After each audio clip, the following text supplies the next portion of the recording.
Bismillahirrahmanirrahim. Assalamualaikum warahmatullahi wabarakatuh. Baiklah, pada video kali ini saya akan menjelaskan materi tentang jenis-jenis pewarnaan. Jenis-jenis pewarnaan secara umum ada 4 jenis. Yang pertama yaitu pewarnaan negatif, yang kedua yaitu pewarnaan sederhana, yang ketiga pewarnaan diferensial, dan yang keempat pewarnaan khusus.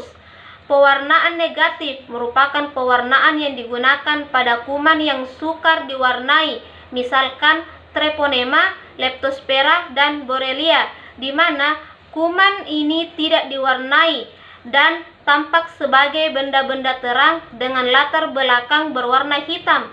Kemudian yang kedua yaitu pewarnaan sederhana, di mana pada pewarnaan ini hanya menggunakan satu jenis zat warna, misalkan hanya menggunakan biru metilen, air fuksin, atau ungu kristal dengan jangka waktu selama 1-2 menit. Kemudian yang ketiga pewarnaan diferensial, di mana pewarnaan diferensial ini menggunakan lebih dari satu jenis zat warna, dan pewarnaan diferensial terbagi lagi menjadi 2 bagian, yaitu pewarnaan gram dan yang kedua pewarnaan tahan asam.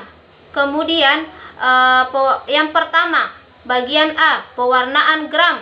Pewarnaan gram pertama kali ditemukan oleh Christian Gram pada tahun 1884, di mana pewarnaan ini dengan cara setelah diberi zat karbol ungu kristal pada semua kuman, maka semua kuman akan berubah menjadi ungu.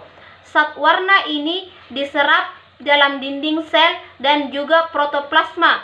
Kemudian yang kedua, pemberian Lugol. Dengan pemberian Lugol ini menyebabkan terbentuknya kompleks ungu kristal yodium. Kemudian selanjutnya, pencucian dengan alkohol menyebabkan diferensiasi 2 macam kuman, yakni yang pertama, kuman akan tetap berwarna ungu. Kemudian yang kedua, kuman tidak akan berwarna. Hal ini disebabkan karena zat warna telah dilarutkan oleh alkohol dan dikeluarkan melalui sel kuman. Kemudian selanjutnya pemberian fruksin, di mana pemberian zat ini sebagai warna kontraks akan menyebabkan kuman yang sebelumnya tidak berwarna akan berubah warna menjadi merah, di mana hasil dapat diperoleh apabila sediaan kuman ini hasil akhirnya berwarna ungu, maka sediaan kuman disebut sebagai dengan gram positif, dan apabila berwarna merah maka kuman tersebut disebut sebagai gram negatif. Selanjutnya yaitu bagian B, pewarnaan tahan asam. Pewarnaan tahan asam dapat dilakukan dengan cara yang pertama, sediaan kuman diwarnai dengan menggunakan karbol fuksin dan dipanaskan dengan nyala api kecil, kemudian sampai mengeluarkan asap, lalu dikeringkan atau didiamkan selama 5 menit. Setelah itu, sediaan kuman dicuci dengan air, lalu dimasukkan ke dalam larutan H2SO4 5% selama 2 detik. Setelah itu lagi sediaan kuman dicuci dengan menggunakan alkohol 60% sehingga tidak ada lagi zat warna merah yang mengalir.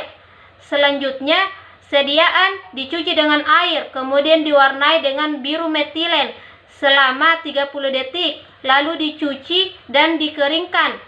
Setelah itu hasil dapat diperoleh dengan cara melihat apabila sediaan kuman berwarna merah, menandakan bahwa kuman tersebut tidak tahan asam, dan apabila sediaan kuman berwarna biru, menandakan bahwa kuman tersebut tahan asam. Dan pewarnaan yang keempat atau pewarnaan yang terakhir yaitu pewarnaan khusus, di mana pewarnaan ini digunakan untuk mewarnai bagian-bagian sel kuman atau kuman yang sukar diwarnai dengan menggunakan pewarnaan biasa. Misalkan flagel untuk pewarnaan dengan menggunakan grey, kemudian spora dengan pewarnaan clean, dan yang ketiga yaitu intisel dengan pewarnaan fulgen. Sekian materi yang dapat saya sampaikan. Wassalamualaikum warahmatullahi wabarakatuh.